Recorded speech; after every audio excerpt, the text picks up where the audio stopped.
On behalf of historic Cabarrus and Cabarrus County, welcome to another historic moment in the story of old Cabarrus County and her people. I'm Clarence Horton. During our long history, there have been many Cabarrus County citizens in whose work and accomplishments we take an understandable pride.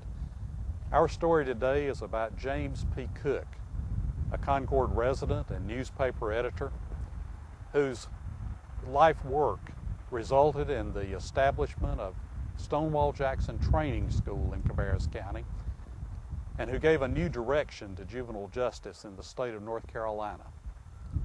James Cook was born in Mount Pleasant in 1863. He was a lifelong Lutheran and was schooled in the old Mount Pleasant Collegiate Institute. He served as a school teacher in Cabarrus County, as superintendent of the school system here, and as a state senator from this district. Jim Cook gave more than 100% to every enterprise during his long and fruitful life. But his crowning and enduring achievement was the creation of an alternative approach to punishment for troubled juvenile offenders in the state of North Carolina. In 19th century North Carolina, as in most other southern states of that era, young boys who were convicted of crimes received the same harsh sentences and punishments as adult offenders. They were either sent to the county jail or to the chain gang or to the state's prison, for there was nowhere else to send them. In 1890, Jim Cook, then a resident of Concord and the founding editor of the local daily newspaper, The Standard, witnessed a sentence of 3 years and 6 months at hard labor on the Cabarrus County chain gang, handed out to a 13-year-old boy convicted of stealing. By Mr. Cook's account, the theft amounted to $1.30. Distressed at the sight of the lad taken from the courtroom, chained to a hardened adult criminal, Mr. Cook devoted the next 17 years to a campaign for the establishment of a training school for boys. He then spent the rest of his life working to ensure the success of that school. Mr. Cook worked hard through his newspaper, The Standard, and obtained clemency for the boy from the governor, and he began to try to accumulate support for his idea of a juvenile reformatory. He obtained the support of ministers and other persons and put out a special edition of The Standard in which he published articles written by reformers. He was given support by his colleagues in the newspaper business, and favorable articles were published in the Monroe Inquirer, the Asheville Citizen, and the Raleigh News and Observer. The idea of a training school for young boys was a radical idea at the beginning of the 20th century, and supporters found the going very hard in a conservative legislature. They turned for help to the King's Daughters in North Carolina, a Christian service organization which was organized in 1886 in New York. In that same year, a chapter was formed in Wilmington, North Carolina, and then the work spread throughout North Carolina. By 1902, there were 26 local circles of the Daughters in North Carolina, all of whom were engaged in charitable work on a local level. When they met in conference that year in Raleigh in 1902, the president, Margaret Burgwyn, suggested to the Daughters meeting in conference that they adopt a project of some statewide significance. The ladies had read articles in the local newspapers telling the sad story of two very young boys who were committed to the state prison upon being convicted of crime, and they decided to make their project the establishment of a reformatory for the state of North Carolina. The Daughters worked hard and were able to gain the support of Governor Aycock and other elected officials in North Carolina. But the 1903 General Assembly was only able to offer a charter for a school without any financial assistance. The legislature pleaded that there were not enough funds available to support such an enterprise, but frankly, some of the legislators were afraid that they would be seen as being soft on crime, while others felt that it was not the job of the state to support young offenders and to house them. In 1907, however, a determined lobbying effort by the King's Daughters and their other affiliated women's groups was more successful. They presented to the legislature a petition which was said to be long enough to stretch entirely around the hall of the House of Representatives twice. They also had the support of key legislators. Local Representative M.B. Stickley of Cabarrus County and Senator W.R. Odell helped guide the legislation through the General Assembly. There was still determined opposition from a conservative core of legislators, however, and the fate of the enterprise was in jeopardy. They were finally swayed by an eloquent speech from the wife of General R.D. Johnson of Alabama. Mrs. Johnson was a North Carolina native who had moved to Alabama with her husband following the end of the war. There she assisted in the effort to build an Alabama reformatory, and she spoke movingly of the success of that reform movement in the state of Alabama, and through her efforts and through her speech, turned the tide that day in the General Assembly.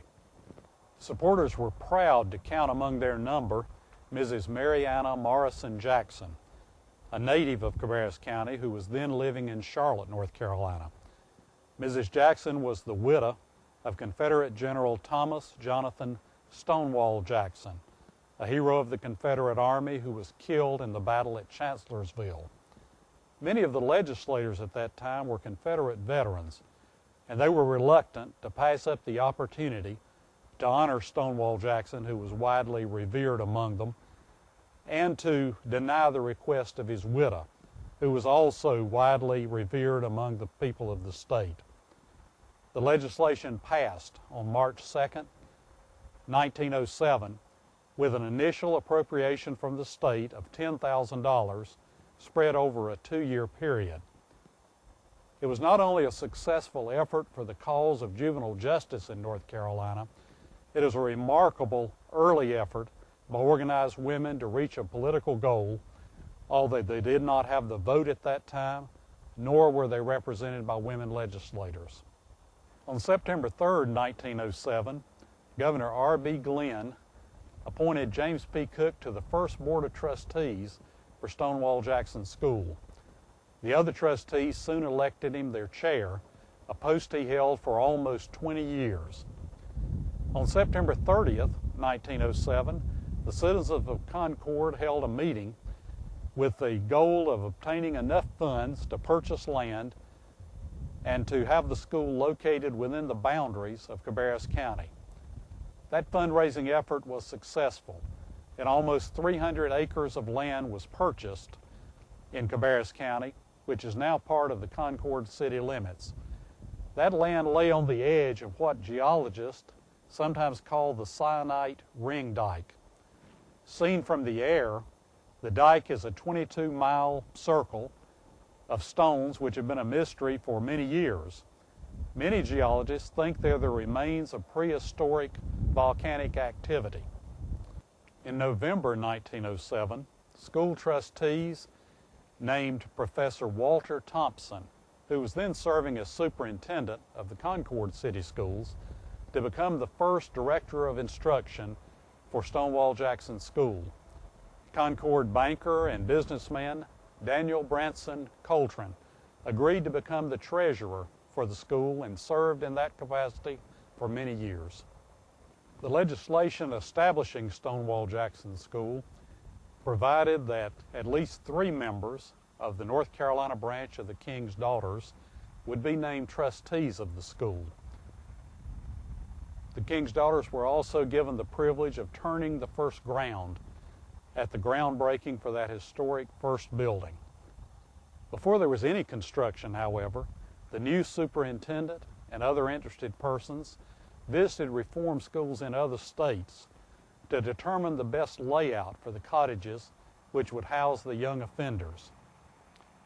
In the spring of 1908, construction began on the first 2 cottages, each of which was designed to house 30 boys. It appeared at that time that the shortage of funds would doom the project to failure, but money was raised by the King's Daughters and by the North Carolina Federation of Women's Clubs, which that first cottage appropriately named for the King's daughters, was completed by Christmas of 1908. Unfortunately, the school's limited funds were depleted by that time. The women of Concord, led by Mrs. James P. Cook, held fundraisers and secured donations of furniture from merchants in Concord. Mrs. D.L. Balst and the Concord Study Club also donated furnishings.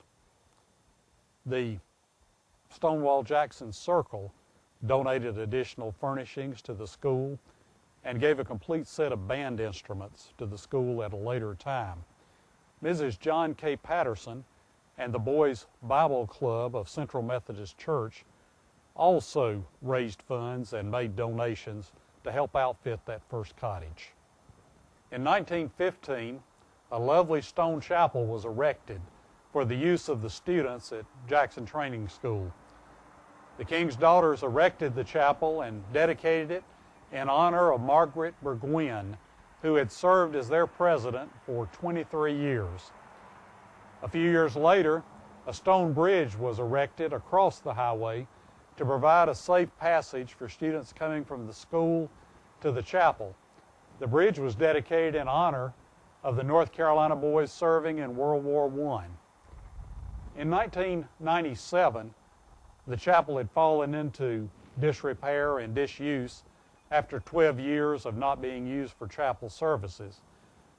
The chapel was extensively renovated and remodeled in that year. Members of the King's daughters were present for that ceremony.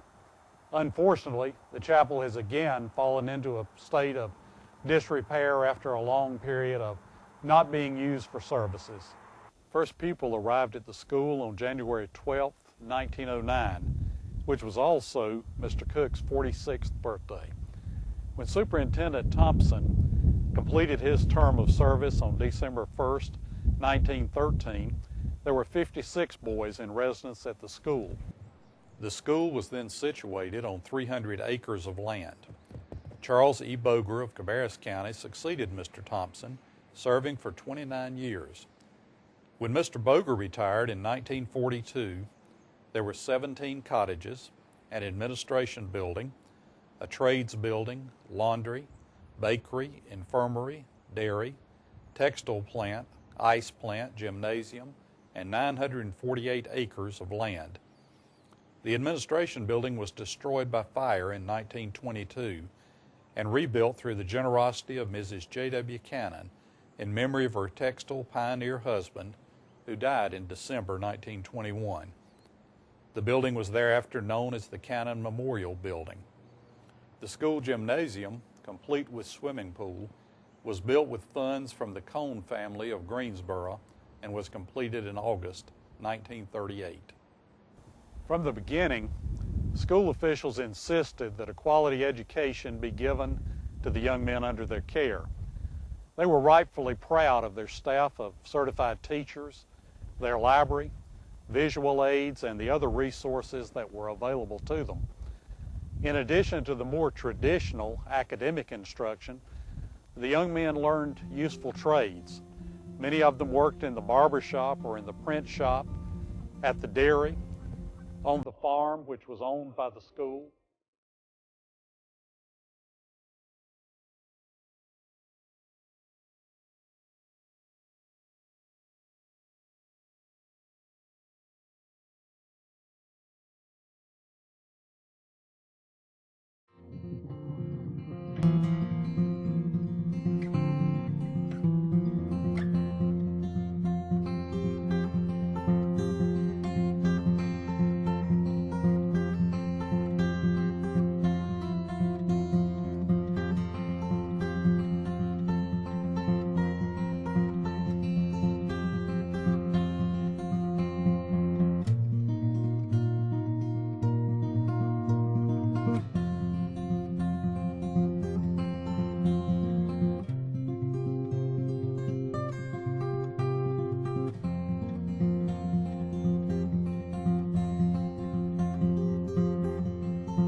In addition, they received good religious instruction at the nearby Rocky Ridge Methodist Church.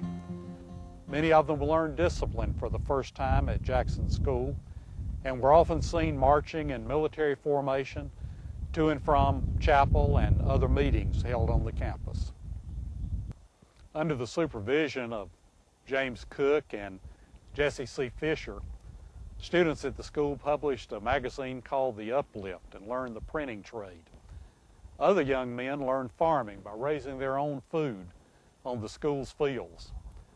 Others worked in the dairy and supervised the herd of dairy cows. Big Buck, a prize-winning Hertford bull, presided over a herd of Hertford cows which furnished all the meat needed by the school. Legislative policy has now shifted away from the incarceration of young offenders for what are called status offenses, such as truancy, undisciplined behavior. As a result, the population at Jackson Training School has now dropped to an average of 80 students from a total of 500 at the school's zenith. In addition, those who are committed to Stonewall Jackson at this time tend to be committed for much more serious crimes, for felony crimes, such as drug and weapons-related offenses. In fact, a fence has had to be built at the school to prevent those students from leaving its grounds.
Traditional training in vocations has now given way to a course of pre-educational training programs.